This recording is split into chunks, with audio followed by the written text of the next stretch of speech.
만나서 반갑습니다. 오늘 또 변함없이 매주마다 만나니까 더 매일 만나는 것 같은 느낌입니다. 우리 찬송가 오늘도 190장 찬송 부르시고요.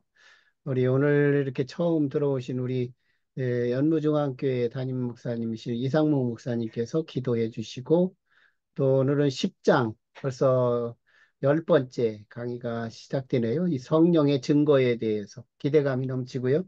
우리 양재은 교수님 소개하는 방식으로 그렇게 진행하겠습니다. 우리 찬송 먼저 하겠습니다. 190장 성령이여 강림하사. 우리 각자 음소거하시고 각자 저하고 함께 부르겠습니다.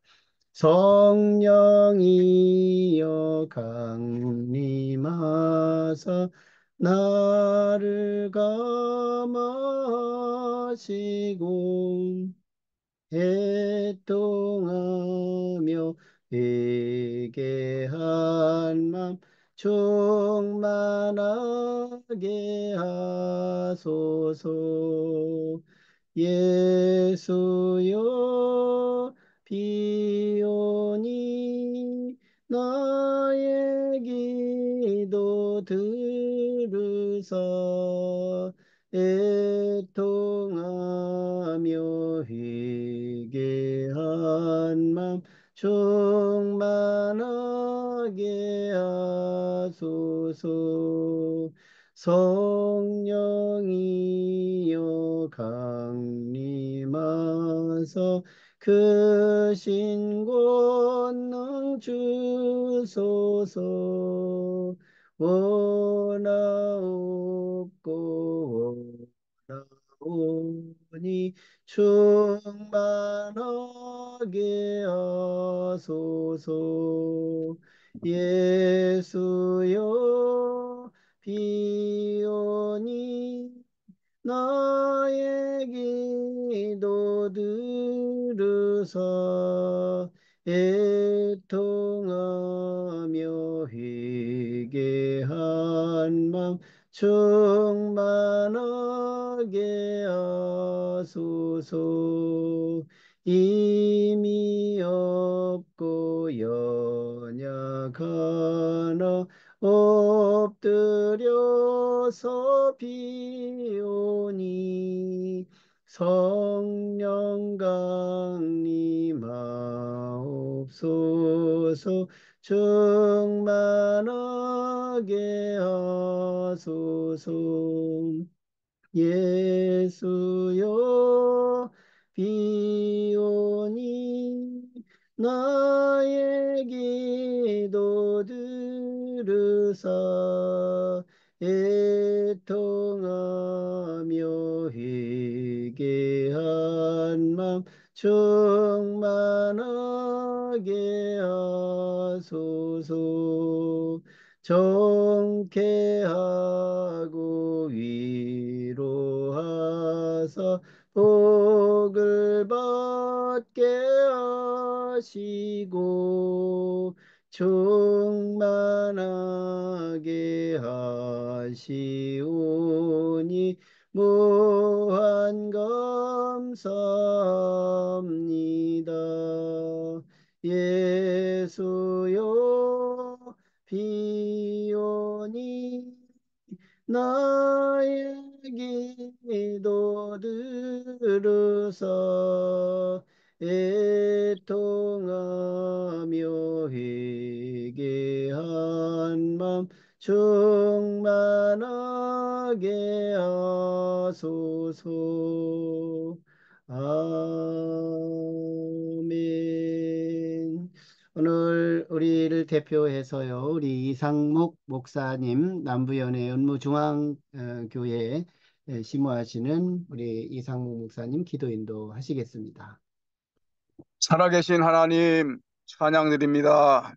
아멘. 웨슬리 표준 설교를 통하여 우리 주님의 음성을 듣기 원합니다. 이 아멘. 시간에도 귀하게 사용하시는 강사 교수님께 하나님이 부어주시는 지혜가 가득하게 하시고 아멘.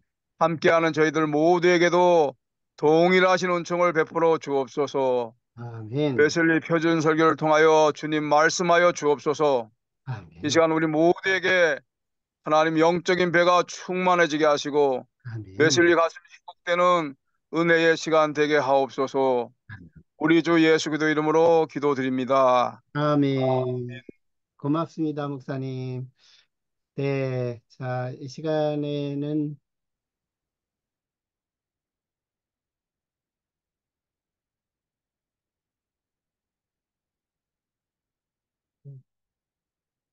네. 어, 네, 우리 9월 말까지 우리 세미나는 예약되어 있고요. 매주 화요일 저녁 7시 45분에 줌 주소 올려드리고 8시 정각에 시작합니다. 시간을 비교적 잘 지키는 우리 모임인데요. 돌아오는 12과 은혜의 수다는 중복되는 점이 많이 있어서 한 과는 건너뛴다는 점 그렇게 기억해 주시고요. 힘드시겠지만 커튼을 열고 수강해 주시면 더 고맙겠습니다.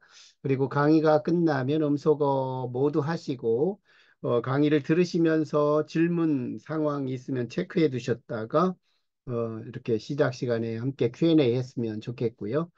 우리 다음 강의는 7월 30일 다음 주 역시 매주 저녁 8시에 시작합니다.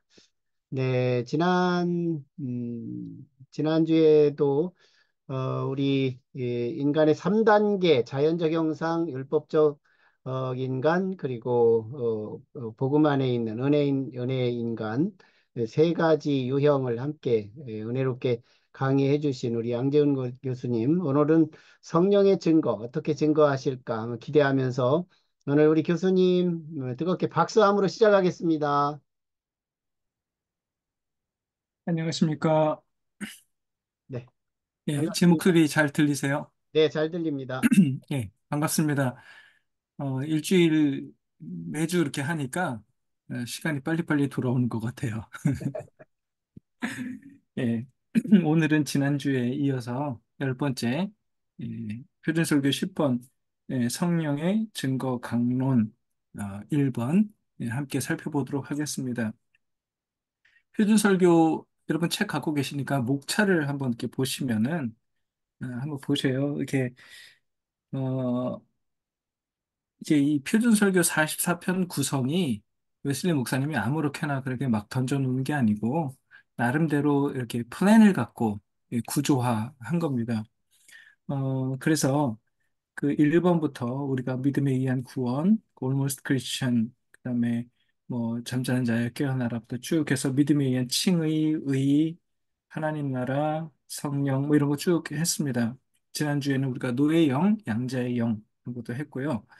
그래서 어, 오늘 하는 성령의 증거 강론 1, 그리고 다음 주에는 우리 자신의 영의 증거, 그리고 13번 마음의 할례와 14번 신생의 표적, 그리고 15번 하나님으로부터 난 자들의 위대한 특권. 여기까지가 요 15번 설교까지가 조금 뭔가 이렇게 조직신학적, 아니면 교리적인 어떤 그런 것에 조금 초점이 맞춰져 있습니다.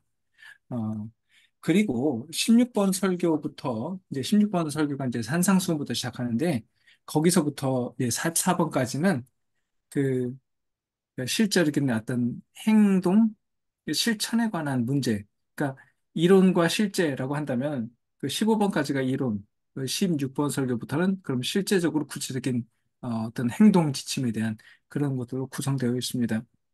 그래서 이게 표준설교 이렇게 쭉 우리가 계속 나가고 있지만 보실 때 우리가 지금 어느 위치에 와 있다라는 거를 늘 이제 염두에 두시고 하시면은 표준설교 44편의 어떤 전체적인 그림이 좀 그려지실 것 같습니다. 오늘 나오는 성령의 증거 강론 요 설교는 사실 시리즈 설교예요. 이거 말고 성령의 증거 강론 1이라고 되어 있죠. 2가 있습니다. 그런데 어, 증거 강론 2번은 이제 봄도 같아요. 그런데 표준 설교에는 들어가 있지 않습니다. 그건 뺐어요.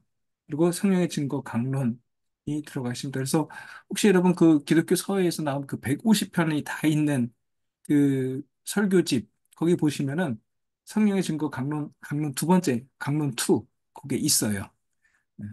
하지만 어쨌든 오늘 요거는 우리 표준설교에서는 이거 1번 갖고 충분해서 아마 그런 거 같습니다. 자, 오늘 설교 말씀은 이제 로마서 8장 16절에 있는 말씀이에요. 잠깐 이제 성경, 그 표준 설교 안에 있는 성경의 그러니까 성경 본문 삼는 거 있죠? 그거를 한번 잠깐 말씀드려 볼게요. 제가 지난주에 말씀드렸었나요? 살사편이 성경 본문이 어떻게 되는지 얘기 안 했나요? 네, 이목쌤 제가 했나요? 안 했던 것 아, 예, 같아요. 안 들었죠? 자, 표준 설교는 44편이 있죠. 그 중에서 한 두세 편은 그 구약 성경에서 온 거예요. 하지만 41편이 이 신약 성경입니다. 그러니까 표준 설교 44개 중에 41개나 되는 것 거의 대부분이죠. 이 신약 성경에 국한되어 있습니다. 전체적으로 봤을 때 150편 설교도 그래요. 비슷해요.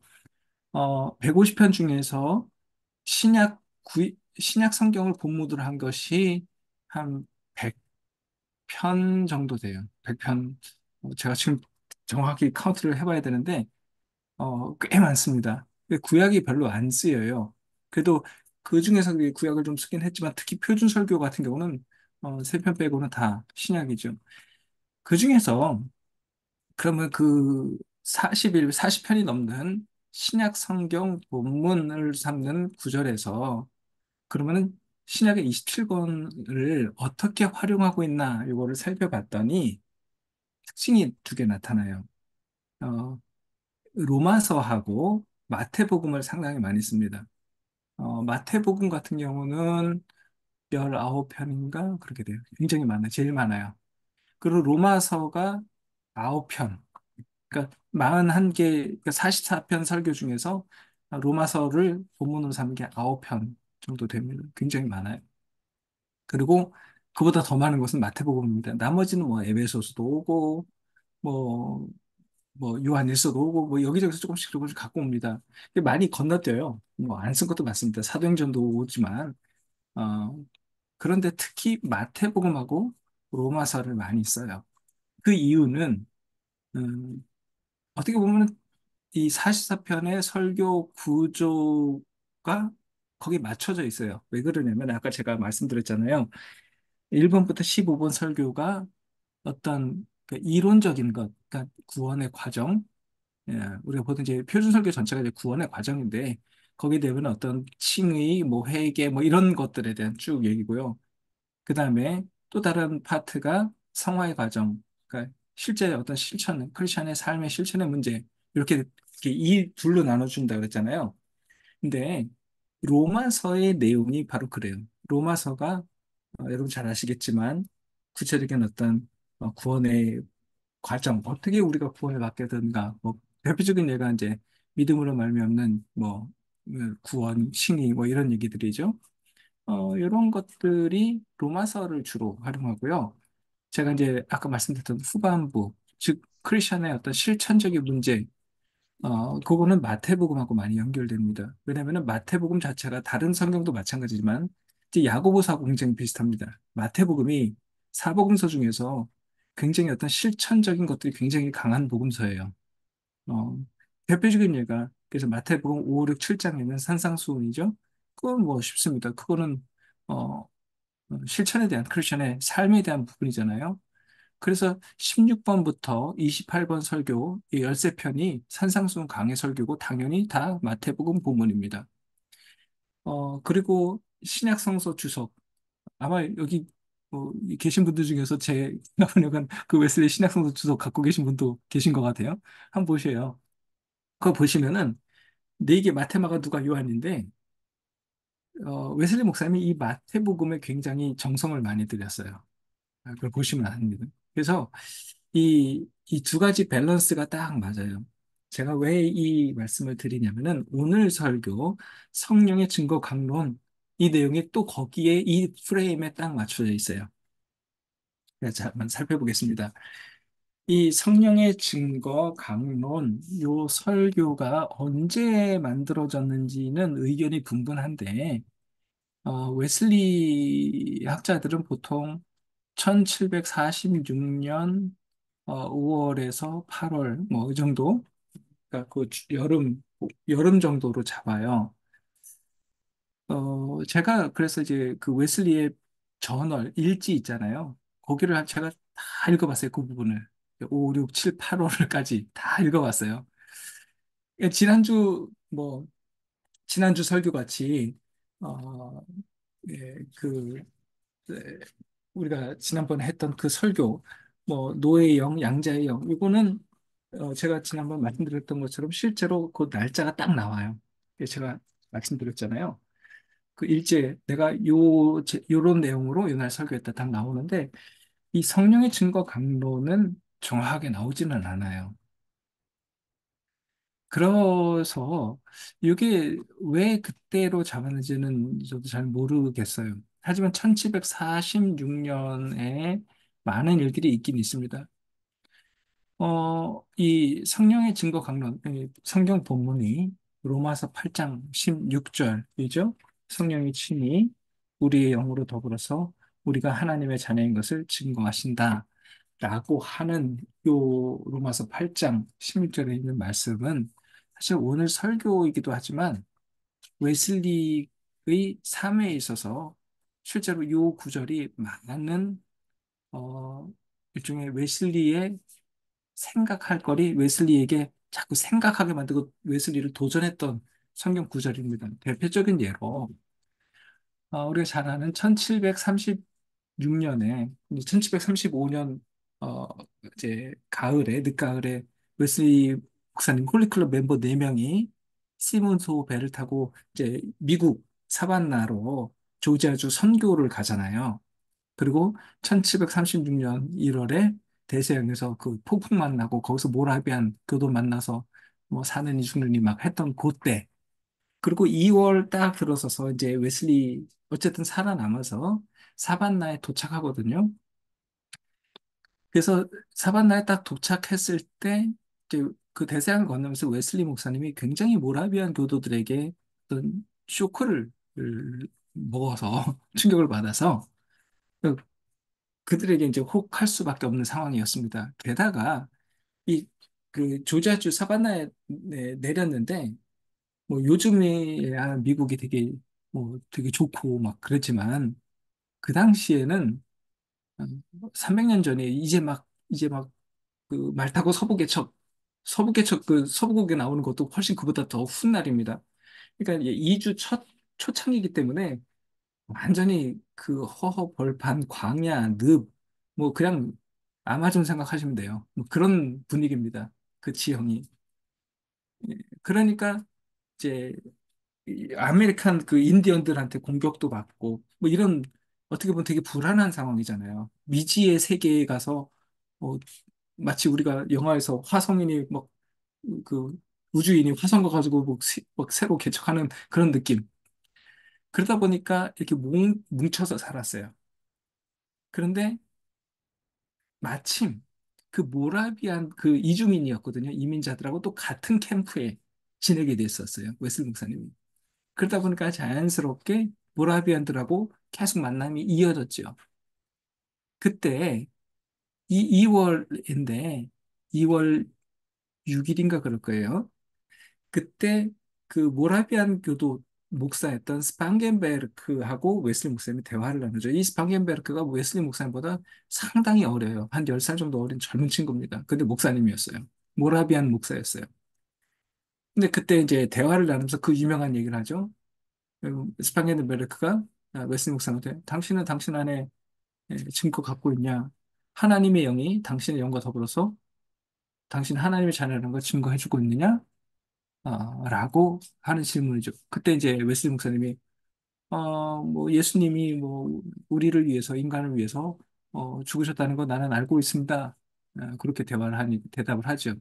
그러니까 이제 스파게벌가 아니 그거 말고 남 얘기하지 말고 네 얘기하라고 다른 사람 얘기하지 말고 너를 구원하셨다는 거 내가 확실하냐라고 했을 때 웨슬리 목사님이 답을 못해요. 그러고선 뭐라고 하냐면 I hope so. 이렇게. 그랬으면 좋겠습니다. 그러기를 바랍니다. 이게 참 황당한 얘기죠. 어, 그 대화를 하죠. 이게 좀 유명한 얘기인데, 그때 나눴던 주제가 바로 이거예요.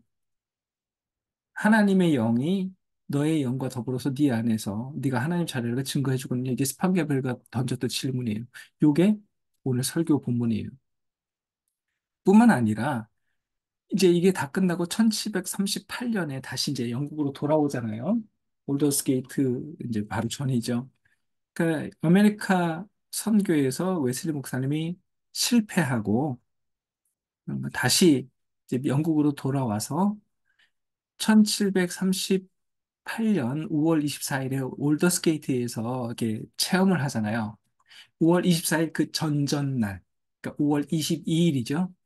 5월 22일에 웨슬리 목사님 누구 또 하나 만나요. 그게 누구냐면은 피터 벨러라고 이 사람도 모라비안이에요. 근데 모라비안인 이 피터 벨러하고 또 이렇게 만났을 때 똑같이 요 구절을 갖고 고민을 해요. 근데 그때도 뭐라고 그래요? 웨슬리 목사님이 이제 계속해서 어떤 성령의 내적 증거, 너의 자신의 영의 증거 이런 주제를 갖고 대화를 할 때 웨슬리 목사님이 그 일지를 보면 뭐라고 나오냐면은 뭐라고 그럴까요? 난 도저히 이해를 못하겠다. 어떻게 내가 순간적으로 내가 회심한다는 내가 뭐 저 사람 뭐 얘기하는 것 같은데 좀 어려운 것 같다 이런 식으로 얘기를 해요. 그러니까 뭘 느낄 수 있냐면 그 일기를 보면 5월 22일 일기를 보면은 사람 모르긴 하겠어요. 이론적으로 다 알겠죠. 신학대학 교수였는데 다 알겠죠. 옥스퍼드 대학 신학과 교수였는데 상소 교수였으니까 이론적으로는 다 알았겠지만 여전히 1736년 사바나 아메리카 선교사로 딱 도착했을 때 그 스판겐베르크하고 나눴던 때의 그 대화 똑같이 반복되거든요. 그런데 달라진 게 없어요.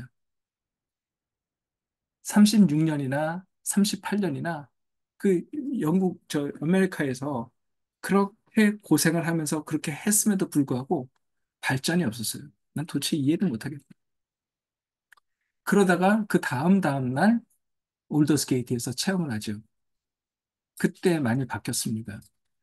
그거를 또 어떻게 할 수 있냐면은 1739년 그러니까 그 올더스게이트 체험 그 1년 뒤 1739년 9월 3일, 9월 3일에 일지가 또 있어요. 일기가 있는데 거기 보면은 이제 웨슬리 목사님이 자기 어머니 수잔나 웨슬리하고 이렇게 대화를 나누는 장면이 나와요. 거기에. 그런데 자기 어머니하고 무슨 얘기를 나누면 또 요 구절 갖고 얘기를 해요. 성령께서 나의 영과 더불어서 증거를 하고 계신다. 내가 하나님의 자녀라는 것을 증거해 주신다. 라고 하는 이 로마서 8장 10절을 갖고 대화를 해요. 그런데 이때 일지의 대화, 어머니하고 나눈 대화를 이렇게 쭉 읽어보면은 뭔가 달라졌어요. 어떻게 달라졌느냐? 이전까지 웨슬리 목사님은 이 수비의 입장이었어요. 남들이 너 이거 알아? 너 그거 믿어? 하고면은 뭔가 이렇게 디펜스 하는 자기를 저기 약간 수세에 몰린 느낌이거든요. 그런데 1739년 그 어머니 수잔나 웨슬리하고 나누는 그 대화의 그 전체적인 맥락을 보면은 공격자의 입장이 있어요. 즉 뭐냐면은 어머니한테 따져요. 어머니, 당신 이거 그러니까 거듭났습니까? 이거 물어보는 거예요. 성령의 증거, 내적 증거, 외적 증거 이런 거 갖고 있습니까? 자기 엄마한테 물어봐요. 그러니까 지금의 웨슬리는 그 옛날에 스판겐베르크나 피터 벨러의 역할을 지금 웨슬리가 하고 있는 거예요. 자기 엄마한테.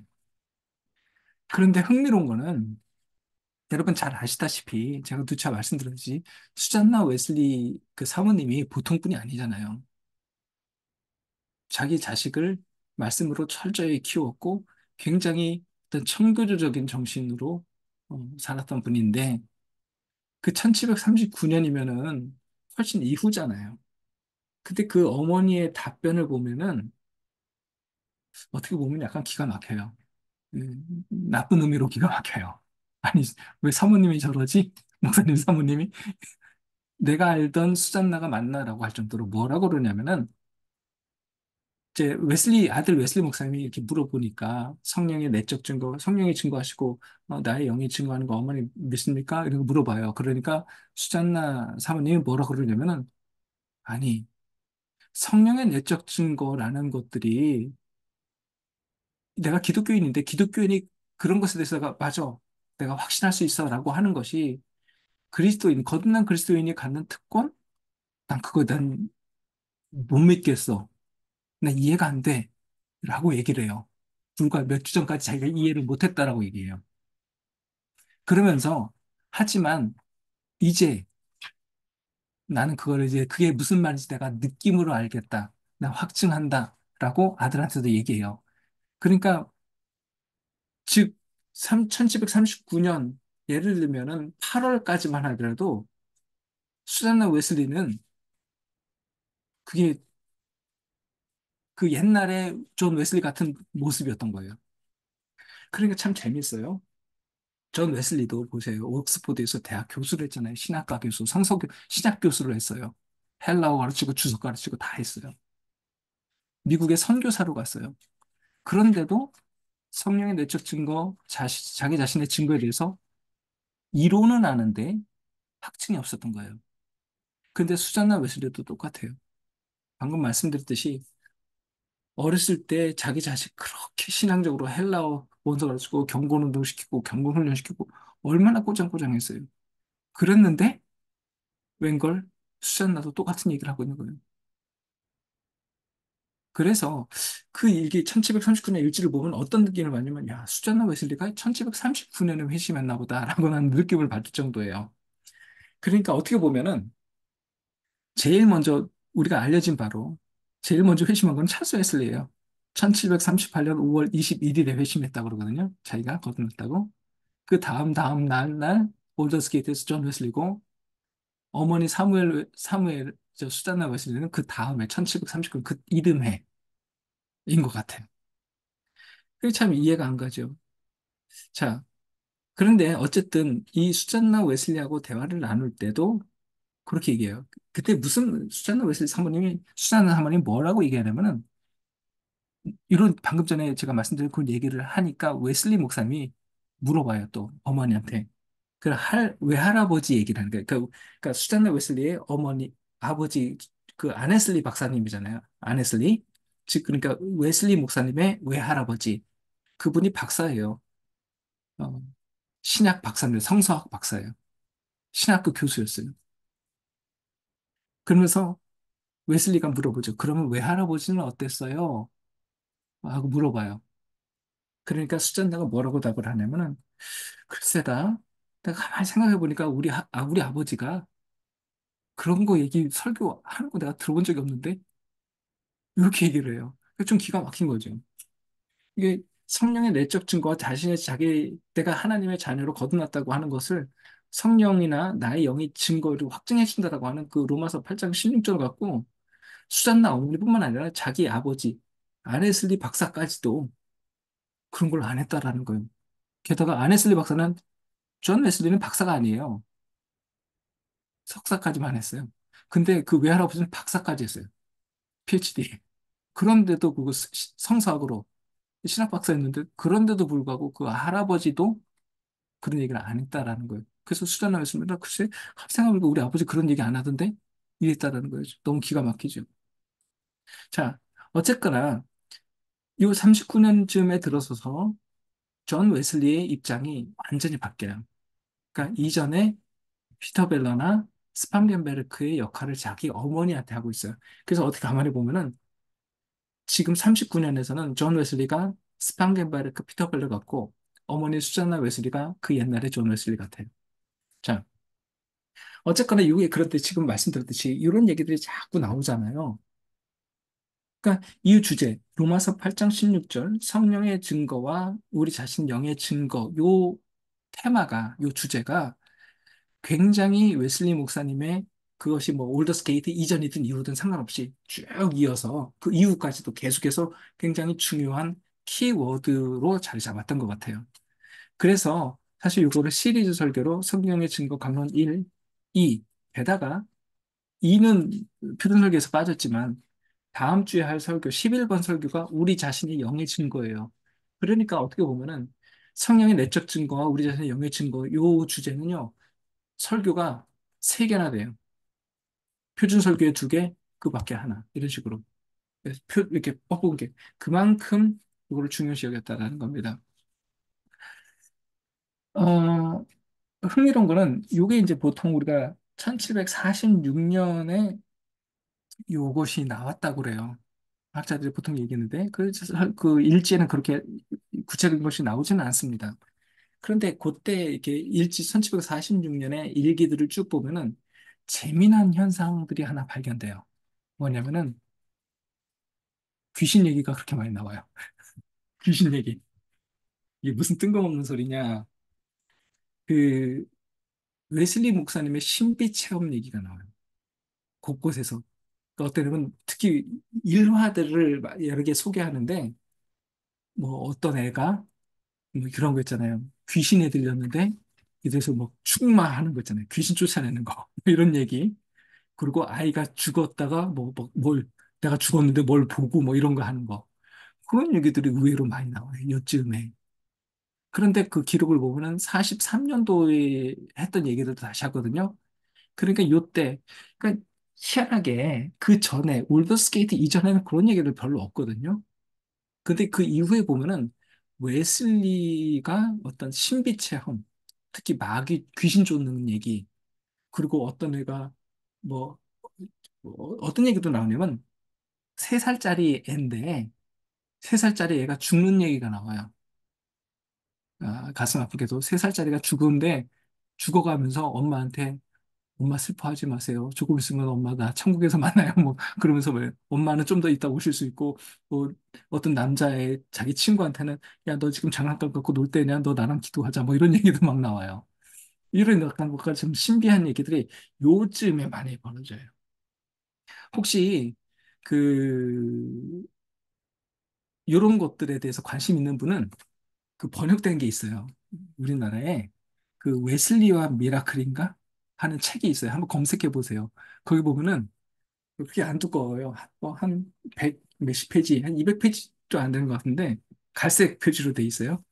거기 보시면은 이런 것들을 다 모아놓은 거예요. 일지에서 뽑아놔가지고 웨슬리 뭐 귀신 본 얘기, 귀신 쫓은 얘기, 뭐가 누가 병에서 나은 얘기, 뭐 천사가 나타난 얘기, 별의별 얘기 다 나옵니다. 이거 되게 재밌어요. 근데 흥미롭게도 요때 요 얘기가 나와요. 그러니까 이게 뭐냐면 어떤 웨슬리가 그러니까 이전의 모습하고 다르잖아요. 그러니까 철저하게 이성적이던 사람이었는데 뭐 귀신 쫓는 얘기, 뭐 죽었다 병 고치는 얘기, 뭐 이런 얘기도 막 하고 또 하나 어, 눈여겨볼 만한 일이 여기 이때 벌어져요. 1746년에 이게 뭐냐면은 1746년 7월 쯤일 거예요 아마. 7월에 그 일기 기록을 보면은 그 얘기가 나와요. 그 여러분 그 주빌리 은행이라고 혹시 들어보셨어요? 착한 은행? 이게 뭐냐면 그 신용 불량자들 있죠. 너무 가난해서 돈을 빌리는 것도 능력이죠. 내가 어떤 능력이 있고 실력이 있고 뭔가 재정적인 기본이 있어야지 돈도 빌릴 수 있죠. 요즘도 그렇잖아요. 가난한 사람들을 돈 안 빌려주잖아요, 은행에서. 그 옛날도 똑같았다고요. 그러다 보니까 옛날에는 사실 어떻게 보면 아이러니한 건데 정작 돈이 필요한 것은 그런 사람들인데 그런 사람들이 돈을 못 빌려요. 그래서 웨슬리 운동이 뭘 했냐면은 오늘날의 이 주빌리은행 같이 신용불량자들에게 소액 대출을 해줬어요. 그래가지고 펀드를 모아요. 펀드를 모아서 3개월 무이자로 단기 대출을 해주는 거예요. 그 사람들은 그 돈을 이자를 갚을 능력이 없거든요. 근데 워낙 옛날에도 그렇잖아요. 요즘도 그렇지만 신용불량자들 돈 빌려주면 뭐 100만 원 빌리는데 1000만 원 갚게 되고 뭐 이런 거 있잖아요. 막 뻥튀기해서 그 악대 사채업자들 옛날에도 그랬거든요.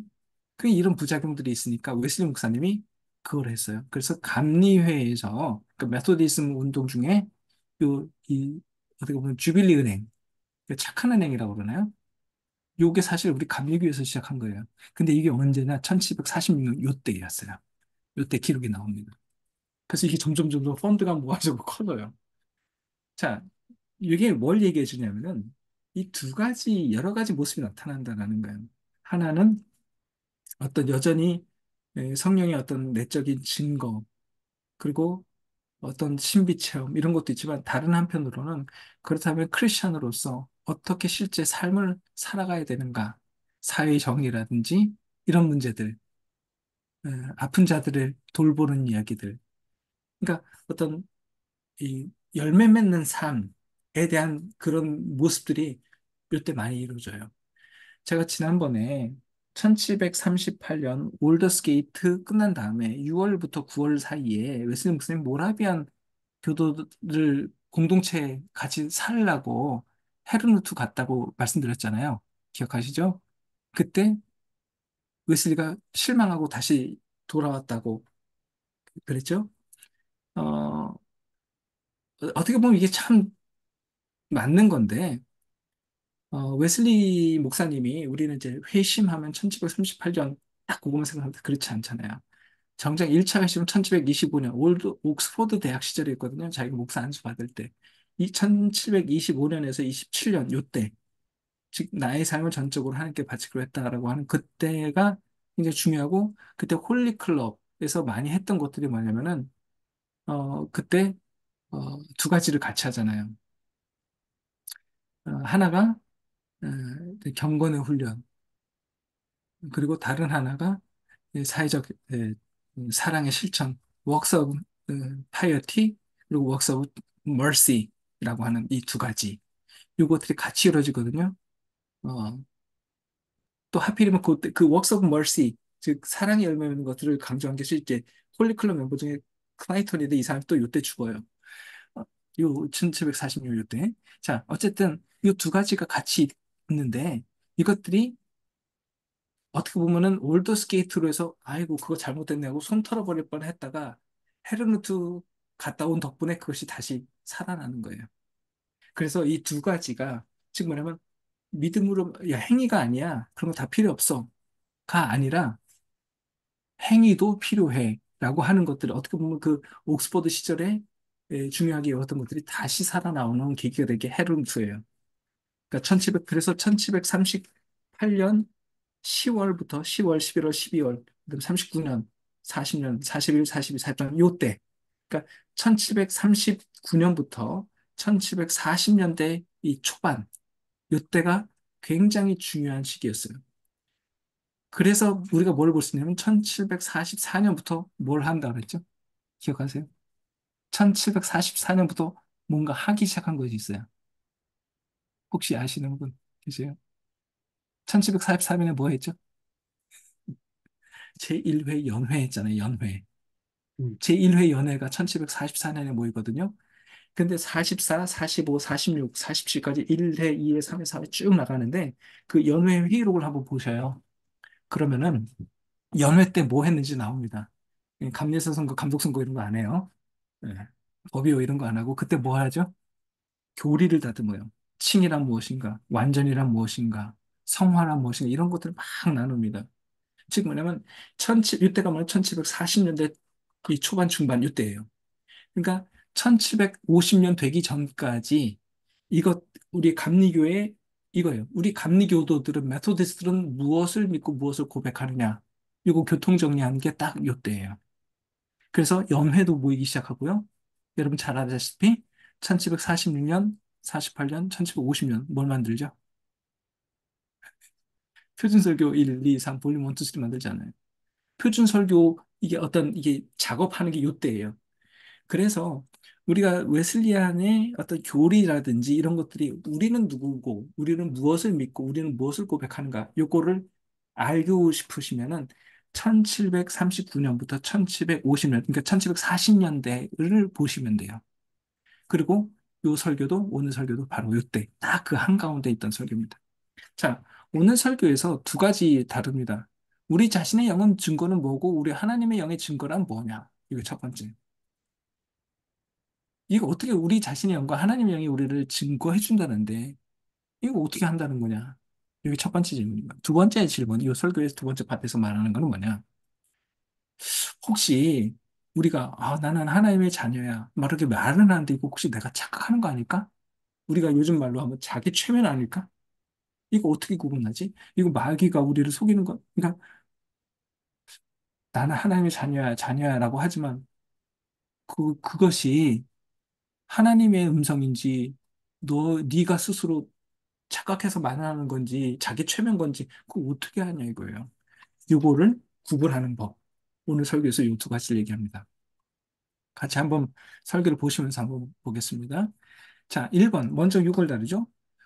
이 1번 파트에서는 우리 영의 증거가 뭐고 성령의 증거란 뭐냐? 라고 질문을 합니다. 자, 우리 자신의 영의 증거란 뭐냐? 뭘 증거해 준다는 거냐? 하나님이, 너 내 자녀 맞아. 라는 것을 확증해 준다. 이게 우리 자신의 영의 증거라는 거예요. 이건 누구에게 주어지는 표적이냐? 거듭난 사람에게 주어지는 표적이라는 거예요. 그래서 거듭난 사람이라면 누구든지, 아, 그래. 나는 하나님의 자녀야. 라고 하는 마음의 확증을 갖는다는 거예요. 이건 누구의 확증이냐? 내가 스스로 느끼는 확증이라는 거예요. 자, 그러면은 이런 일이 어떻게 일어나느냐? 웨슬리 목사님답게 이 사람 성서학자잖아요. 성경적 근거를 쭉 댑니다. 이게 뭐냐? 요한일서예요. 요한일서. 그래서 요한일서를 말씀을 막 인용해 가면서 거듭난 사람은 하나님의 자녀라는 내가 자기 자신이 하나님의 자녀라는 확증을 갖게 된다. 그런데 그걸 어떻게 갖냐? 알 수 있는 방법? 이참 웨슬리답지 않은 표현, 풀이 방법인데 어떻게 한다고 그러냐면은 그냥 안 돼, 그냥. 약간 황당한 데도 하겠지만 내가 하나님의 자녀라는 걸 어떻게 알지? 내 마음속에 내가 하나님의 자녀야 라고 하는 확증이 있다. 그 자체가 네가 하나님의 자녀라는 걸 증명해 준다는 거예요. 즉, 거듭난 사람이라면 누가 시키지 않아도 자연스럽게 저절로, 그래, 나는 맞아. 하나님의 자녀야 라고 하는 확신을 갖게 된다라는 거예요. 뒤집어 얘기하면은 거듭나지 못한 사람은 그래, 내가 하나님의 자녀야 라는 생각을 못 한다라는 거예요. 즉, 하나님의 자녀도 아니면서, 나는 하나님의 자녀야? 그런 생각을 할 수 없다라는 거죠. 그래서, 일단 내가 자식이 스스로 생각하기에, 그래, 나는 하나님의 자녀 맞아. 내가 확증을 갖고 있다? 그것이 내가 하나님의 자녀라는 걸 증명해 준다라는 거예요. 왜냐하면, 거듭나지 못한 사람은 이런 거를 자체를 못하기 때문이라는 거죠. 그래서, 여기서 말하는, 맞아. 라고 하는 것들이 그냥 이론적으로 맞아가 아니라, 거리낌 없이, 확실해? 라고 볼 때, 확실해. 라고 말할 수 있다는 거예요. 예를 들면, 아까 제가 잠깐 그 1735년, 그러니까 36년 2월에 그 조지아주 사반나에 가서 스판겐베르크하고 웨슬리 목사님 둘이 나눴던 대화 말씀드렸잖아요. 그때가 바로 이거잖아요. 스판겐베르크가 물어보잖아요. 너 하나님 자녀 맞아? 그랬더니 웨슬리가 대답을 못 하잖아요. 자신 있게. 바로 이런 모습이에요. 그러니까 아는 거하고는 달라요. 이론적으로 아는 거 말고 내 마음속에 거리낌 없이 확실해. 당당하게 말할 수 있는 것. 요게 하나님의 자녀의 내적 증거, 나 자신의 증거라는 거예요. 하나님의 자녀가 아닌 사람은 이렇게 못한다라는 거죠. 그렇게 봤을 때 1736년에 웨슬리 목사님은 내가 하나님의 자녀 맞나? 아마 퀘션 마크를 붙였을 것 같아요. 자기가 자신있게 답을 못하거든요. 자, 또 하나. 그래서 거듭나서 하나님의 자녀가 된 사람은 내가 그걸 어떻게 하느냐? 뭘 보면 아느냐? 스스로 돌아봤을 때, 내가 하나님 사랑한다. 그게 있다라는 거예요. 그 내가 하나님을 즐거워하고, 내가 하나님 안에서 내가 기쁨과 평안을, 누림을 내가 느낀다라는 거예요.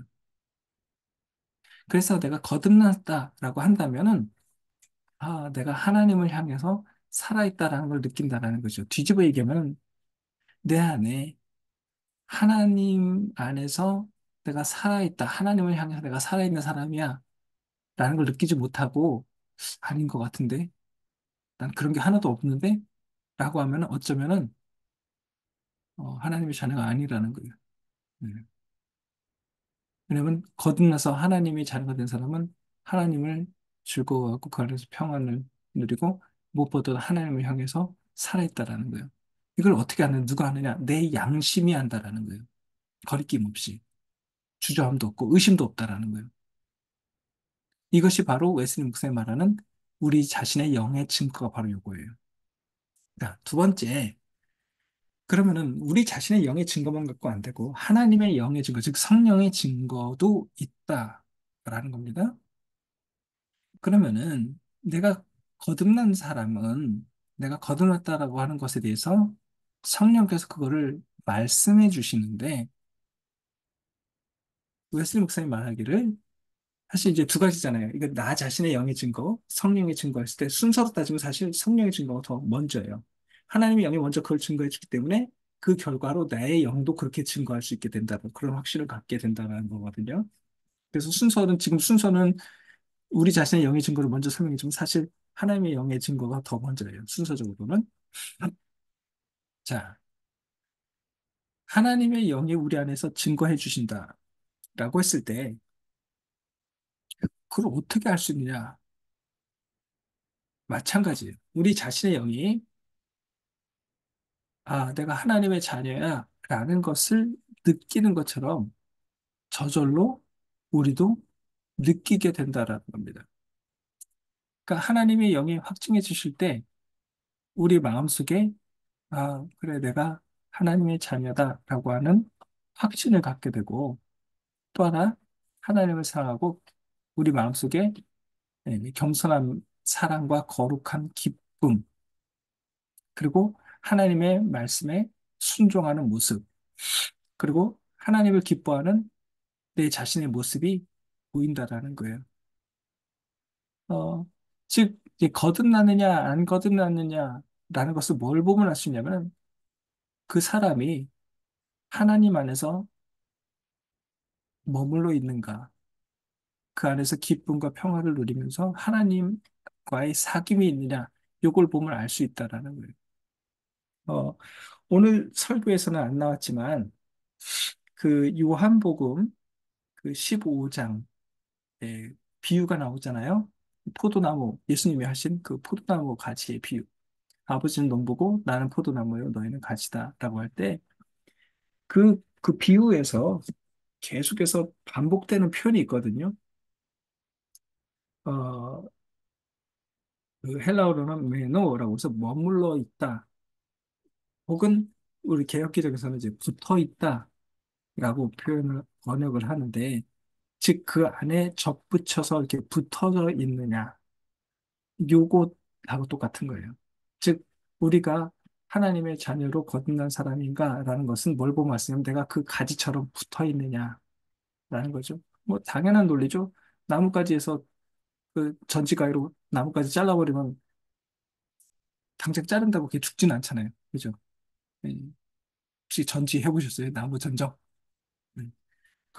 툭 잘라보세요. 툭 자르면 나무가 이파리가 퍼렇고 막 그러잖아요. 예. 자르는 즉시 그냥 노래지진 않잖아요. 그죠? 당분간은 그냥 팔아요. 그렇게 겉으로 딱 보면은 그냥 살아있는 것 같아요. 그런데 그게 살아있는 거네, 이거죠. 그냥 죽은 거거든요. 그래서 서서히 당장 눈에 보기에는 멀쩡한 털었지만 사실 죽는 거거든요. 이게 이제 머물러 있는 자, 살았으나 죽은 자, 이거하고 똑같은 거예요. 제가 아주 오래전에, 벌써 한 20년 전 같아요. 어느 날, 저 동해안에 무슨 수련회인가 뭐 하러 갔다가, 예, 그 횟집에 가게 됐어요. 횟집을 이렇게 가서 식사를 하고 이렇게 있다가 이제 다 밥을 먹고 이제 사람들이랑 같이 나왔어요. 그리고 뭐 차를 기다리면서 이렇게 있다가 횟집 앞에 보면 뭐가 있죠? 뭐 있잖아요. 예, 그죠. 서민의 목사님. 예, 수족관 있죠? 예, 수족관 있어요. 수족관 안에 뭐 있어요? 그죠. 물고기 있죠. 그래서 물고기가 뭐 하고 있어요? 그죠. 헤엄치고 있죠. 죽었어요? 살았어요? 자, 이제부터 좀 헷갈리기 시작하죠? 살아 있어요. 근데 걔가 살아 있는 거예요. 그러니까 우리 보통 이런 표현 쓰죠. 저 죽은 목숨이라고. 제가 그때 그걸 못 따랐겠어요. 아, 살아있지만 죽었다고 하는 게 저구나. 사실 살아는 있어요, 우리 눈에. 하지만 사실 그 죽은 목숨이잖아요. 나뭇가지를 잘라버리면은 당장은 살아있는 것처럼 보이지만 떨어져 있잖아요. 그 죽은 거거든요. 즉, 우리의 하나님의 영이 우리 안에 하나님의 자녀라고 하는 것을 증명해 준다라고 하는 건 뭐냐면, 뭘 느끼면, 뭘 보면 알 수 있냐? 내가 그렇게 붙어 있는지 아니면 가위로 똑 잘라가지고 떨어져 있는지, 그거를 보면 알 수 있다라는 거예요. 그러면은 붙어 있을 때, 즉, 내가 하나님 안에 접붙여서 살아 있다라는 것을 느낄 때, 이것이 바로 성령의 내적 증거라는 게 바로 이거예요. 성령께서 그걸 보여주시는 거고, 그것을 증명해 주는 것이 이제 우리가 성령의 내적 증거를 뭘로 보면 알 수 있냐? 내 안에 그걸 느낄 수 있다라는 거예요. 즉, 하나님이 내 안에 그걸 느끼게 하신다라는 거예요. 아, 내가 붙어 있구나를 알게 하는 거. 내가 하는 게 아니에요. 하나님이 알게 하신다는 거예요. 그게 성령의 내적 증거예요. 자, 그럼 두 번째로, 이제 웨슬리 목사님답게 또 질문을 던지죠. 별로 필요 없는 질문 같은데 한데 이분 성격상 이걸 안 할 수가 없죠. 뭐라고 뭘 짚고 넘어가냐? 혹시 이거 착각 아니요? 이거 착각일 수도 있잖아. 네가 자기가 묻고 자기가 답하는 거 하잖아요. 여기서도 똑같습니다. 음. 웨슬리 목사님이 이제 물어보죠. 자, 가만 생각해 봅시다. 그래, 내 마음속에 어쨌든 내 마음속에 그런 것이 생겨나는 거잖아요. 맞아. 나 하나님의 자녀야. 이런 것들이 드러나는데 웨슬리 목사님이 질문을 던져. 그런데 혹시 이거 네 착각 아니야? 그거 어떻게 아냐, 이거. 이게 하나님의 음성인지, 나의 음성인지. 우리가 사실 그런 거 많이 하잖아요. 그런 분들 사실 많잖아요. 나 하나님의 음성을 들었어 하면서 다음 주에 저 동네로 이사 가야 돼. 이런 얘기 하는 분 많잖아요. 그게 하나님의 음성인지, 자기가 가고 싶어 가는 건지 모르겠지만, 그럴 때 많잖아요. 그죠? 상당히 많이 발견돼요. 그러니까 그런 사람들이 말하면서 사실 자기 생각인데 뭐라고 말하냐면 이거 하나님의 말씀하셨어. 이런 얘기 많이 하잖아요. 우리 목사님들이 많이 하는 것 중에 하나가 그거죠. 설교 시간에도 많이 하잖아요. 말로는 하나님의 말씀을 대언한다고 하면서 자기 얘기하잖아요. 솔직히 그죠? 이렇게 서목사님 자꾸 웃으시네. 네. 그럴 경우 많아요. 설교 시간에 하나님 말씀보다 개통처럼 자기처럼 얘기하고 막 그러잖아요. 이게 자기 착각일 수 있다라는 거예요. 바로 그 얘기를 해요. 하나님의 영이 그래 나면 확실히 맞아 라고 하는데 그거 네 착각일 수도 있잖아. 그럼 어떻게 구분하냐 이거예요. 자, 웨슬리 목사님이 요거 얘기해요. 실제로 이런 일이 당연히 있을 수 있다라는 거예요. 그거 네 착각이지. 그러면 이거를 어떻게 하느냐? 이게 굉장히 불행한 문제를 가져와요. 그게 얘기하죠? 요 설교에서. 이게 굉장히 이 불행한 큰 문제가 되느냐? 그게 뭐냐면은, 웨슬리 목사님 요 설교에서 그 얘기 하잖아요. 어디에서 얘기하냐면은, 그, 그 2번 달락, 파트 2의 1번 끝에 한번 보세요. 여러분 교재. 거기 보면은 마지막에 이 얘기하죠. 이런 과오를, 즉, 이런 착각을 하는 사람들의 문제는 뭐냐? 내가 잘못 알고 있었네? 라고 했을 때는 이미 늦어서 해결할 수 없다. 그래서 이게 문제가 된다라는 거예요. 이게 뭘 얘기하냐면은, 여러분, 산상수훈 마태복음 그 7장 보면은, 보시면 그 얘기가 있잖아요. 산상수훈 마지막 부분에, 나더러 주여 주여 하는 자마다, 그 얘기 나오죠? 여러분 다 아시니까. 그거 한번 가만히 생각해 보세요. 그, 그 사람들이, 이제 하나님 앞에서 쫓겨나잖아. 나 너네 몰라. 지옥 가. 이렇게 쫓겨나잖아요. 그런데 그 구절, 그 7장 마지막 문구를 가만히 읽어보세요. 그 사람들이 뭘 잘못을 했어요? 한번 보셔요. 무슨 잘못했는가? 뭐 이렇게 대단한 잘못을 했어요? 그 사람들이요, 주님의 이름으로 귀신 쫓았어요. 주님의 이름으로 말씀 전했어요. 자기 이름으로 쫓은 것도 아니에요. 주님의 이름으로, 주님을 위해서 예언하고 다 하잖아요. 그래서 그 사람들이 내가 주님의 이름으로 설교도 했고, 주님의 이름으로 전도도 했고, 이거 했잖아요. 뭐가 문제예요? 우리 이렇게 보잖아요. 문제 하나도 없어요. 그런데 왜 문제냐, 이거. 자, 그 사람들이 예수님 그러잖아요. 주여 주여 하는 자마다 되는 게 아니고 아버지의 뜻대로 행하는 자마야라야. 지금 뭐냐면 주의 이름을 하긴 했지만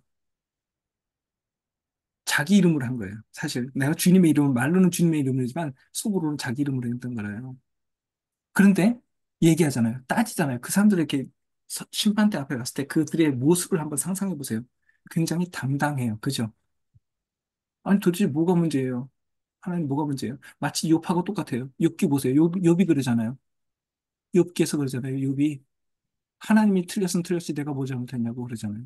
난 잘못한 거 없어. 하나님이 틀렸어. 뭐 하나님 뭔가 지금 실수하고 있어. 요것이 똑같이 7장에 나와요. 마태복음 7장에. 근데 어쨌든 결론은 뭐냐? 그들이 쫓겨나 지옥 가잖아요. 저는 그거를 읽을 때마다 가만히 생각해요. 야, 저 사람들 진짜 억울하겠다. 진짜 억울하겠다. 바로 요 얘기를 하는 거예요. 자기는 철석같이 그거를 믿고 있다라는 거예요. 자기 착각에 빠져서. 그런데 알게 된 거죠. 근데 늦었어. 지옥 가야 되는 거예요. 지금 웨슬리 목사님이 2의 1번에서 얘기하는 게 바로 그런 케이스예요. 자기는 철석같이 믿었어요. 난 당연히 천국 간다고 믿었어요. 그런데 알고 봤더니 아니었어. 이게 뭐 문제냐? 이게 자기 착각이 이렇게 무섭다라는 거예요. 그러면은 어떻게 이거를 알 수 있느냐? 이게 내 착각인지 아닌지 몇 가지 얘기죠. 예, 첫째, 크게 이제 세 가지로 얘기해요. 첫째, 죄에 대한 철저한 자각과 회개의 과정이 있었는지 한번 살펴보라는 거예요. 자, 우리가 하나님의 자녀가 되는 걸 얘기하는 겁니다. 그죠? 거듭나서 칭의, 그 다음에 거듭남, 신생을 지금 얘기하는 거예요. 그리고 그것을 하나님의 영이, 그리고 나의 영이, 맞아. 하고 도장 찍어주는 얘기하는 거잖아요. 자, 우리가 지금까지 배워왔듯이, 칭의와 신생 이전에 뭐가 있죠? 숱하게 했어요. 제가 말씀 많이 드렸는데, 뭐가 있죠? 선행은 총. 그리고 바로 앞에 회개가 있잖아요. 회개. 바로 그 얘기하는 거예요. 즉, 이게 내 착각인지 아닌지 보려면 내가 하나님의 자녀라고 말하기 전에 너 회개하는 과정이 있었냐? 이거 먼저 확인해 보라는 거예요. 나는 하나님 안에서 거듭났어. 의롭게 됐어. 나는 하나님의 자녀가 됐어. 라고 말을 하는데, 그러면 당신, 철저하게 당신이 하나님의 선행 은총을 느끼고, 그 안에서 진짜 밑바닥까지, 그 회개라는 것 제가 말씀드렸죠? 그 겸손이라고 하는 표현으로 표현하면 그것이 helpless, 즉 우리나라로 표현하면 뭐랄까요? 우리가 이제 구제불능, 나 해도 해도 안 돼요. 어떤 한계 체험하는 그 밑바닥까지 내려가는 상황을 가리켜서 우리가 회개라고 그랬잖아요. 웨슬리의 개념에서. 나 뭐 뉘우치는 거 회개 아니에요. 웨슬리에서는 그런 거 아니에요. 그 밑바닥까지 내려가는 것, 그게 회개인데 그것이 있었냐라는 거예요. 자, 우리가 스스로에게 한번 질문 던져봅시다. 우리 모두가 그렇게 느끼고 있잖아요. 나 하나님의 자녀 맞아. 맞아요? 느끼세요? 네, 그러시니까 단지 목사님 되셨겠죠. 근데 그거 장담하지 마세요. 웨슬리 목사님도 목사님이었어요. 근데 아니었잖아요. 한번 노력해보라는 거예요. 내가 정말로 밑바닥까지 내려가서, 야, 나 이거 안 되는구나. 하나님, 나 좀 어떻게 해주세요. 그 로마서 7장에서 바울이 했던 그 고백 있잖아요. 오호라, 난 공고한 몸이로다. 했던 그것이 있었는지 한번 체크해보라는 거예요. 그거 없는 사람 의외로 많아요. 나 교회 다닙니다. 나 집사님입니다. 이렇게, 나 집사예요. 막 권사 이렇게 얘기하면서 그런 경험이 없는 사람 꽤 될걸요. 지금 웨슬리 목사님 그 얘기하는 거예요. 만약에 그것이 없었어? 그러면 너는 성령의 내적 증거 확증이 아니고 너 지금 착각하고 있는 거야. 네 스스로에 대해서 자기 최면 걸린 거야. 라고 얘기하는 거예요. 자, 그래서 첫 번째 과정. 내가 철저한 자기 자각, 자기 한계점 회개, 이것이 있었는지 점검하라. 두 번째, 어떻게 자기 착각인지 진짜인지 가짜인지 어떻게 알 수 있느냐? 하나님의 자녀로 거듭났으면 반드시 거듭난 사람의 모습을 보여야 된다라는 거예요. 지금 이제 여기서 이제 에베소서 2장에 있는 말씀을 인용하잖아요. 예, 허물과 죄로 죽었던 너희를 예수 그리스도께서 구원하시다. 이 얘기 에베소서에 있는 말씀을 인용하잖아요. 쉽게 말하면 뭐냐면 그 비포하고 애프터가 있냐 이거예요. 음, 성형외과 병원에 가면 이렇게 광고로 많이 붙여놓잖아요. 비포, 애프터. 우리가 이제 운동할 때도 운동 뭐 100일 전, 100일 후 뭐 이런 거 나오잖아요. 그 사진 두 개 딱 찍어놓고 비포, 애프터 딱 차이가 나잖아요. 지금 웨스님 목사님 바로 그 얘기하는 거예요. 너 거듭났어? 이건 분명한 변화이기 때문에 비포하고 애프터가 확실하게 차이가 보이냐 이거 체크하라는 거예요. 음, 그 우리 1900년대 초에 우리 한국 교회에 여러분 그 유명하신 목사님들 있잖아요. 그 특히 그 김익두 목사님 아시죠? 그분이 전직 뭐였죠? 예. 아니, 서 목사님 자꾸 깡패라고 얘기하면 그 좀 좋은 용어로 이 주먹 쓰는 분이었잖아요. 막 남봉꾼에 막 동네 사람들 맨날 괴롭히고 이랬던 사람이었잖아요. 그런데 그 거듭난 이후 저는 새 사람 됐잖아요. 비포 애프터가 확실히 보이잖아요. 물론 사람마다 좀 다를 수 있어요. 이걸 이제 우리가 이제 그 심리, 종교 심리에서는 회심에 대한 내에서는 이제 이거를 크라이시스 컨버전이라고 불러요. 극적인 회심. 대표적인 예가 이제 바울이에요. 예수 믿는 사람 잡아 죽이러 가다가 갑자기 자기가 예수 크리스찬 된 거, 예수님 제자가 된 거. 요게 이제 바울의 모습이죠. 요게 이제 극적인 회심이에요. 하지만 이 리시스 컨버전이라고 해서 완만하게 그 회심하는 사람이 있어요. 이 대표적인 예가 누구냐면 목사님 아들들이 주로 그래요. 그죠? 어려서부터 이제 모태신앙. 어렸을 때 그냥 교회 다녔어요. 엄마 뱃속부터. 그러니까 뭐 누구처럼 뭐 마틴 루터처럼 뭐 번개 맞아 뭐 이런 것도 없어요. 뭐 병 걸렸다 죽었다 살았어요. 이런 것도 없고 뭐 바울처럼 뭐 신비한 환상을 봤다 이런 것도 없어요. 자, 그러면은 그 회심 아니냐?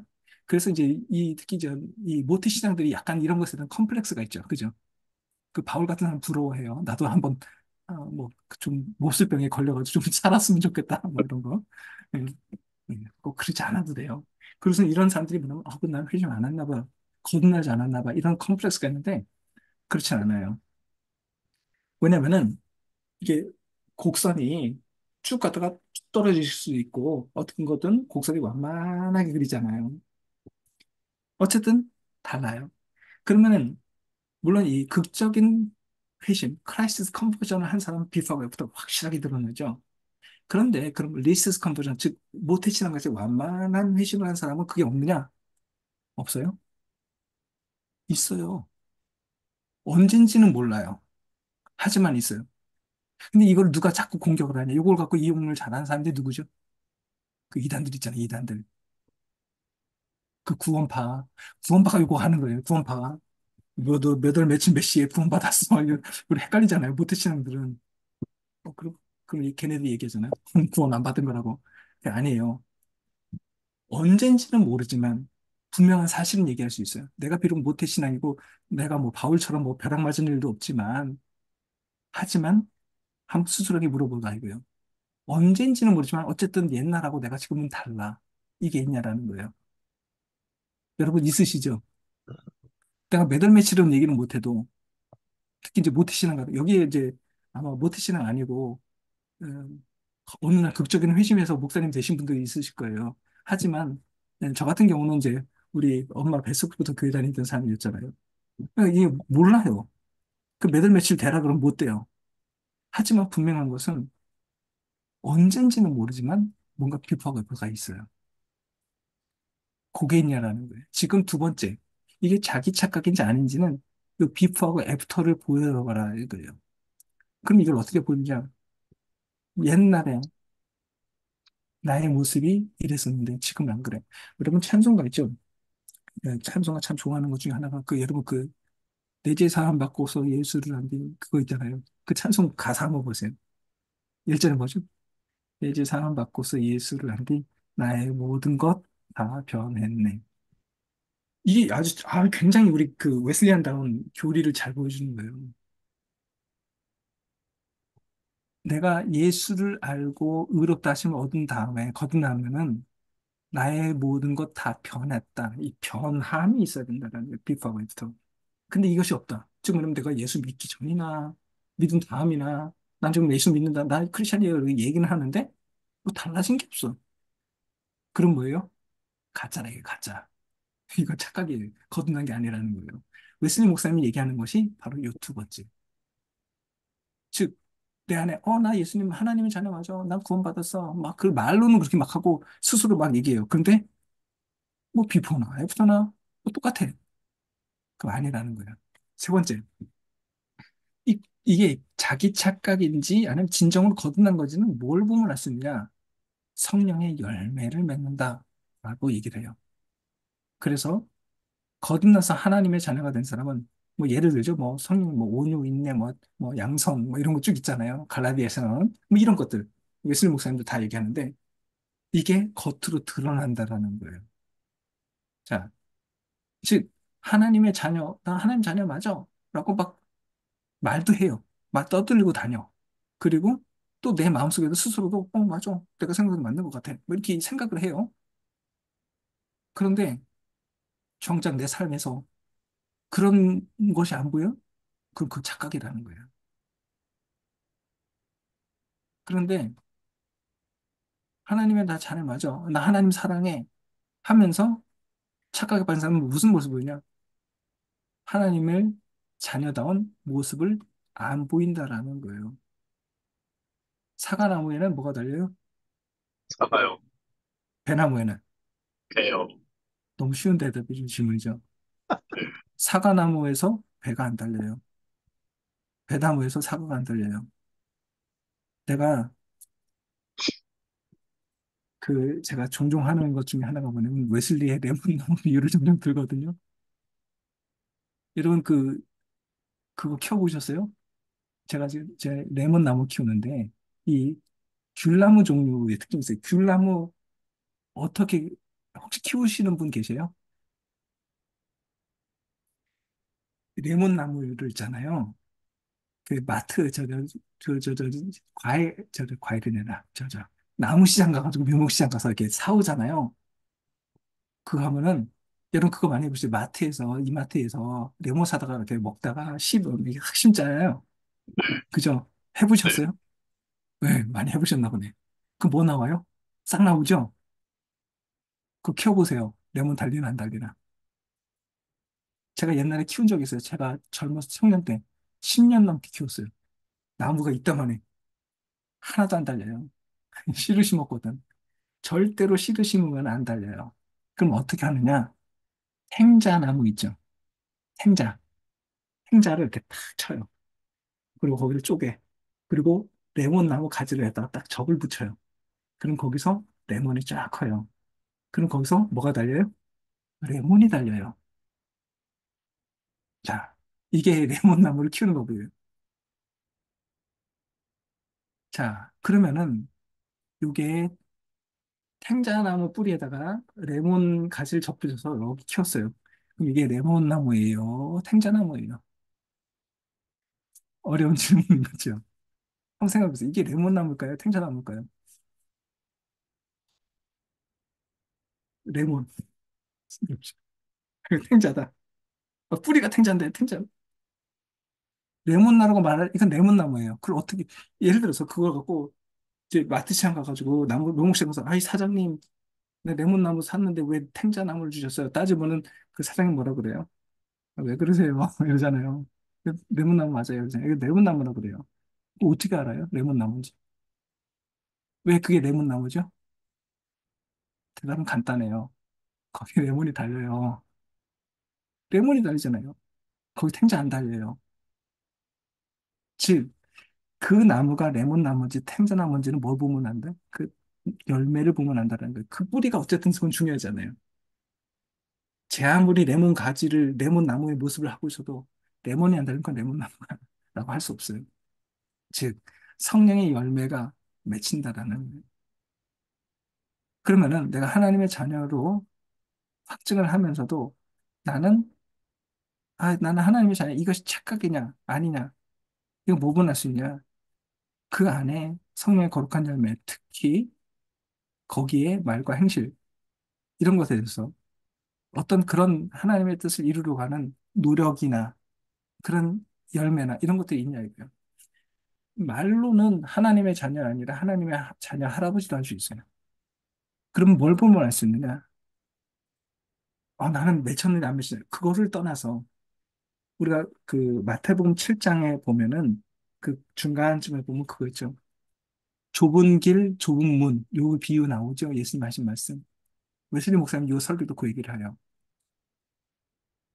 네가 좁은 문, 좁은 길로 지금 가려고 노력하고 있는가? 그런 모습이 어떤 영적인 투쟁이 당신의 삶 속에서 발견되느냐?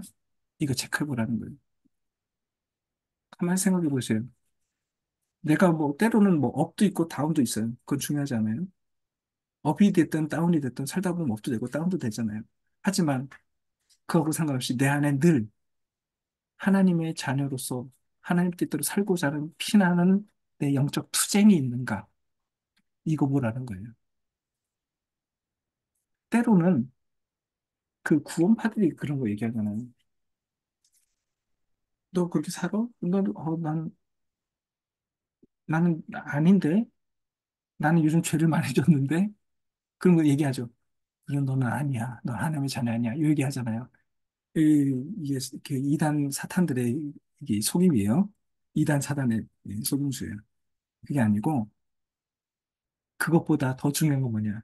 내 안에 그 뜻대로 살아가고자 하는 좁은 길, 좁은 문으로 가려고 하는 그 피나는 투쟁과 노력이 있느냐? 이게 바로 우리가 살아있다라고 하는 증거라는 거예요. 그리고 하나님의 자녀라고 하는 것을 증거해주는 그 증거가 된다라는 거예요. 만약에 이것이 없다. 제가 지난주에 그 말씀드렸죠. 강물 타고 올라가는 연어 말씀드렸잖아요. 물고기 살아있냐 죽었느냐는 살아있는 물고기는 반드시 거슬러 올라가잖아요. 막 노력을 하잖아요. 때로는 살다 보면 뒤로 밀리기도 해요. 물살이 거치면 너무 물살이 세면 뒤로 밀려나기도 하죠. 그건 중요하잖아요. 어쨌든 꼬리질은 하니까. 웨슬리 목사님 지금 얘기하는 게 바로 그거예요. 그 영적 투쟁을 네가 하고 있는가? 그렇다면 그건 자기 착각이 아니라 진짜 성령과 하나님의 영과 너의 영이 네가 하나님의 자녀라는 것을 증거해주고 있다라고 하는 것을 말한다는 것이죠. 자, 뭐 이제 나머지 파트 끝부분에서는 이제 뭐 늘 그렇듯이 그렇게 삽시다라고 웨슬리 목사님이 다시 한번 권면하는 내용으로 되어 있습니다. 다시 반복되니까 제가 따로 굳이 말씀 안 드려도 될 것 같습니다. 어쨌든 그래서 오늘 설교에서도 그 두 가지가 다 나타나잖아요. 성령의 내적 증거, 외적 증거 이런 것도 나오는데 첫 번째 내 안에 확신이 있는가 이것도 있지만 다른 한편으로는 실천, 성화, 행동의 문제도 나오잖아요. 그런 열매를 실제로 구체적으로 맺어가고 있는 거예요. 그래서 지금 제가 그 올더스 게이트 비포하고 애프터 말씀드린 것처럼 그 이전과 이후 요것이 어떤 칭의와 성화라고 하는 이 두 가지가 골고루 다 이 설교에서도 강조되고 있다라는 것을 볼 수 있습니다. 자, 오늘 설교 그래서 이렇게 배워 있습니다. 여기까지 하고 혹시 뭐 질문 있으시면 토론하고 답을 받도록 하겠습니다. 함께 나눴으면 좋겠습니다. 예, 우리 한번 같이 이렇게 좀 풀으실 분들은 이렇게 풀어주시고 우리 교수님께 질문 좀 하도록 하겠습니다. 이렇게 준비된 대로 하시면 되겠고요. 네,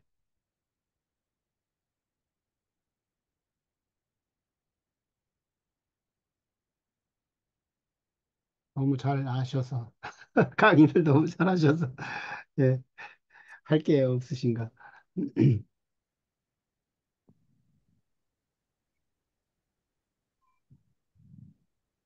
예, 없으면 또 제가 또 해야 되는 예, 그 관련되는 부분에서요. 우리 인간의 영과 이제 하나님의 영 이런 부분이 이제 먼저 개념 같은 것이 좀 이해가 더 확장이 돼줬으면 좋겠고요. 예, 우리의 영은 어떤 것이며 예, 음. 하나님의 영은 무엇인지 이걸 좀 정리해 주시면 좋겠고 예, 먼저 음, 그 대답부터 할게요. 네, 하나님의 영, 뭐 쉽게 얘기하면 그냥 성령입니다. 네, 그러니까 우리가 성령의 말씀하시는 것, 하나님, 우리가 소위 그렇게 얘기하죠. 하나님의 음성을 듣는다 하고 하는 것, 그의 음성을 듣는다 하는 것이 그거의 예, 성령의 말씀이고, 나의 영이라고 하는 건 뭐냐면, 이건 제 표현이 아니에요. 웨슬리 목사님 요 설교 표현이에요.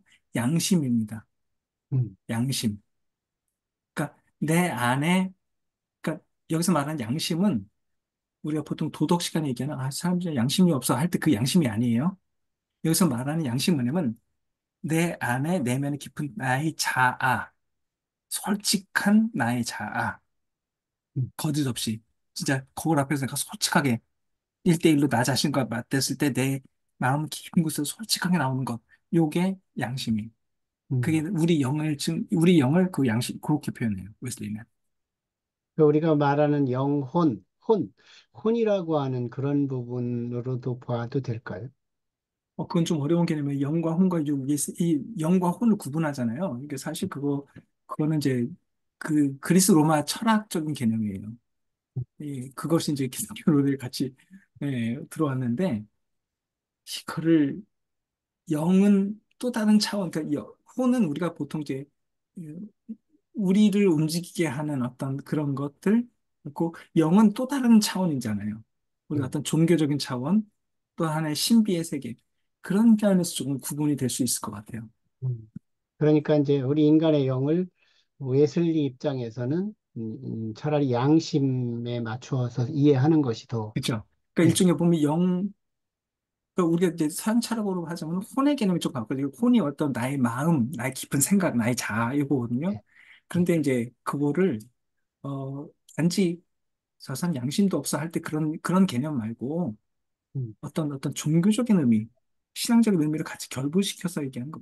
진정한 자기 자신의 아이덴티티 정도. 예. 그런데 그것이 그냥 나의 그냥 어 배운 어떤 교과서적으로 배워서 습득되는 것 말고 음, 선천적으로 하나님으로부터 음, 주어진 어떤 음, 인간에게 주어진 부여된 어떤 영적인 개념, 요것의 의미가 더 강한 것 같아요. 예, 예. 이제 여기서 이제 가장 첫 번째 이렇게 접근할 때 보면 229페이지에 보면 이 1번에서 광신자 개념이 나오는데 아까도 예, 마태복음을 설명하시면서 간단히 설명을 하신 것 같긴 한데요.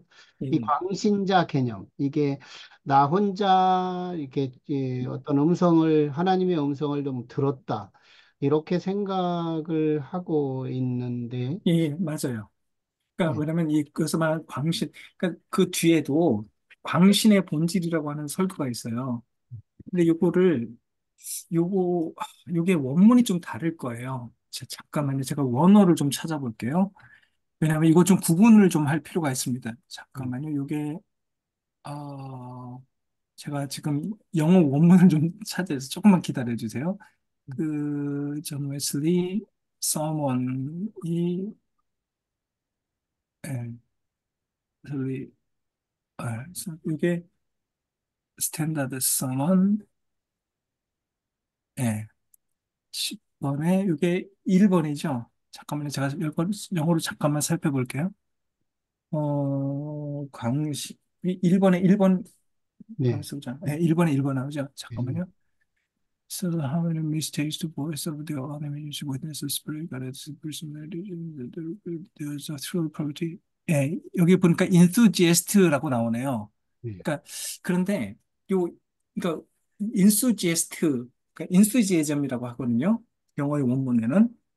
그런데 저 뒤에 그 몇 번 설교했냐면은 그게 32번 그 광신의 본질이라고 하는 설교 있잖아요. 예. 거기에서도 요 인수지에즘이라는 표현을 써요. 인수지에즘. 근데 이게 이제 조금 다른 게 좀 구분을 해볼 필요는 있어요. 왜냐면은 광신하면은 여기서는 약간 부정적인 의미 맞아요. 그러니까 저는 여기서는 광신이라고 말하는 게 좋을 것 같아요. 그런데 저 뒤에 설교 광신의 본질이라고 했을 때 거기는 인수지즘인데 사실 거기는 광신의 본질이라고 하고 번역하기보다는 어떤 열정적인 신앙이라고 번역하는 게 좋아요. 왜냐면 그 광신의 본질에서는 그거를 나쁘게 얘기하진 않아요. 거기서 말하는 건 뭐냐면 웨슬리 그러니까 메소디즘이 초기 감리교 1700년대에 그 한창 메소디스트 운동이 일어났을 때 그 성공회라든지 이런 쪽에서 자꾸 공격했던 그 레파토리들이 있어요. 너는 어떻다 저쩌다 막 하는 것 중에 뭐 예를 들어서 뭐 왜 평신도한테 설교시키냐 뭐 이런 것들이 있는데 그 공격 포인트 중에 하나가 바로 요거였어요. 너네들 너무 광신도들 같다. 음, 요것을 갖고 그 성공회라든지 국교 뭐 이런 사람들이 자꾸 왜 메소디스트를 공격을 했어요. 쟤네들은 우리를 한 뭐라 그럴까요? 아, 왜 이렇게 극성맞게 예수 믿어? 이런 거 열정, 있잖아요. 열정 예, 같은. 예. 그거였거든요. 그래서 그 뒤에 나오는 광신의 본질에서는 그거를 변호하는 거예요. 그게 나쁘지 않다. 그런데 여기서 말하는 그래서 여기서 그러죠. 나쁜 의미에서 광신자라고 표현하잖아요. 왜냐면은 여기서 말하는 거는 아까 제가 그랬잖아요. 자기 착각에 빠지는 거. 내가 이거 하나님이 그러시는데 뭐 그랬더니 누가 와가지고 하나님께서 내게 말씀하시는데 너 내일 저리로 이사 가래 뭐 이런 거 하는 사람이 있어요. 예. 예, 예. 저는 진짜 그런 사람 봤어요. 어, 그런 거. 그게 이제 자기 착각이죠. 그러니까 어떻게 보면 굉장히, 근데 이걸 저는 자기 착각이라기보다는 저는 자기 최면까지 간 것 같아요. 그 자기 최면에 경제 잃은 사람. 왜냐면 그 사람 실제로 자기가 그렇게 믿어요. 철수같이 진짜라고. 음, 착각은 약간 자기 속에 그런 게 있잖아요. 아, 이거 아닌데. 그러면서도 이렇게 나 거짓말하는 것 같다. 이런 거 있잖아요. 근데 그게 아니고 자기 최면은 진짜로 그렇게 믿어요. 사실로. 그 사실, 여기서 말하는 그 광신자가 바로 그 얘기를 하는 거예요. 예, 그런 부분이 너무 많은 것 같아요. 교회 안에는. 네. 그런, 예, 하나님의 음성을 듣고 어떤 결행했다고 하면서 금방 또 자기 태도를 바꾸고, 그런 모습들이 너무 이게 교회 안에 이렇게 현실로 보이는 음, 부분이기도 하고요.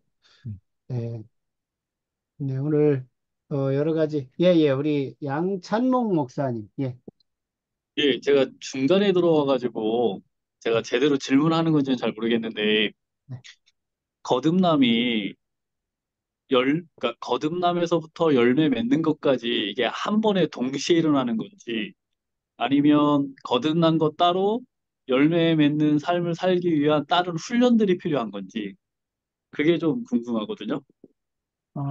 그 표준설교 저 뒤에 39번 신생이라는 그 설교가 있어요. 거기에 그 답을 할 수 있을 것 같은데, 자, 이제 일단 칭의와 신생과 성화가 있잖아요. 칭의와 신생은 동시적인 걸로 봐요. 동시적인. 칭의하면서 아니 칭의와 그 신생, 의롭다 하심과 그거가 이제 그 15번 설교인가? 예, 하나님으로부터 난 자들 위대한 특권인가? 아니면 제가 내가 확인해 봐야 되는데, 그 29번, 율법의 기원과 본성, 하여튼 그쪽 설교에서 그 얘기를 해요. 그러니까 그 칭의와 신생이 동시적으로 일어난다. 하지만 순서로 따지자면 칭의, 그 다음에 신생. 그런데 39번 신생 설교에서도 똑같은 얘기를 해요. 칭의와 성화를 얘기할 때 동시적이라고 얘기해요. 하지만 굳이 순서로 따지면 신생이 먼저고 성화가 일어난다라고 얘기죠. 그래서 그 30번 그 신생 설교에서 웨슬리 목사님이 비유를 들어요. 뭘로 비유를 들냐면은 아기가 태어나는 걸로 비유를 들어요. 똑같이. 그래서 생각을 해보라는 거예요. 아기가 태어난데 엄마 뱃속에서 딱 태어났어요. 그럼 자, 잠깐만. 내가 한 1분만 쉬었다가 클게. 이러지 않잖아요. 태어나느라고 힘들었어. 그러니까 딱 한 10분만 잠깐 시간을 줘. 좀 쉰 다음에 10분 뒤부터 내가 이제 크기 시작하게 그러지 않잖아요. 태어난과 동시에 크잖아요. 이 칭의와 이렇게 신생과 성화의 과정도 똑같다는 거예요. 동시적이죠. 하지만 굳이 따지자면 하고 그럴 때 성화가 이제 어떻게 보면은 열매 맺는 거잖아요. 그런 거 봤을 때 신생과 동시적으로 일어날 수 있다라는 거예요. 그래서 말하면 내가 우리는 보통 이제 나무 키울 때 뭐 사과나무 심으면 한 3년, 5년 기다려야지 열매를 맺기 시작하잖아요. 그거하고 달리 거듭난 사람은 바로 열매를 맺는다는 거예요. 그런데 왜 그럼 어떻게 이게 가능한가? 그렇게 우리가 의심하는 이유가 뭐냐? 열매를 뭔가 대단한 걸로 생각하기 때문에 그래요. 아, 내가 뭔가를 하고 부디고 돕기도 하고. 근데 열매 맺는 게 그게 아니거든요. 물론 그것도 되지만 예를 들어서 내 안에 어떤 성령의 확증이 있는 것, 혹은 내 안에 성령의 하나님 주신 기쁨이 있는 것, 그것도 열매예요. 내 안에 평안이 있는 것, 그것도 열매잖아요. 거룩함이 열매잖아요. 그러니까 자꾸 열매를 우리는 열매 맺는다 이게 하나의 어떤 일종의 뭐라 그럴까 이 강박관념인데 한국 교인들의 그래서 목사님 자꾸 열매 맺으라고 강요를 하잖아요. 강요. 그죠? 거기서 열매 맺는다 할 때 뭐 생각하세요? 딱 그 단어를 생각하시면 가서 전도하기, 헌금 얼마 하기, 새벽기도 안 빠지고 뭐 이런 것도 쭉쭉 얘기하잖아요. 자꾸 그것만 얘기해요. 교인들한테 그걸 물어보셔야 돼요.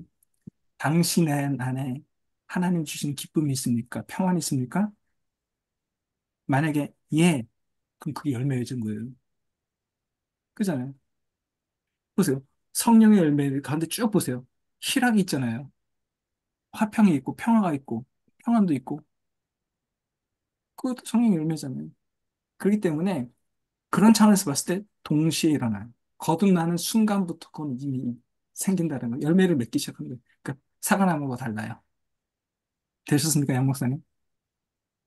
아니, 그러니까 동방정교회나 이런 데 보면 예, 수덕 십부신앙이나 영성 수련하는 수도사들이 어떤 예. 그런 삶들을 이렇게 봤을 때는 뭔가를 그냥 하나님 앞에 집중하기 위해서 뭔가는 열심히 막 금식도 해야 될 것 같고 기도도 막 열심히 해야 될 것 같고 막 이런 삶들이 음. 있어가지고 근데 그렇게 해야 얻어지는 것이 아니라 그냥 자연스럽게 거듭나는 순간 그냥 왜냐면 자연스럽게 그게 증거잖아요. 거듭났다고 하는 증거가 이미 아까도 설교 나오잖아요.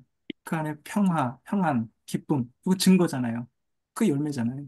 아까 제가 했잖아요. 그게 레몬인지 아닌지는 그 열매를 보면 안다고. 그 마음이 레몬, 편해졌습니다.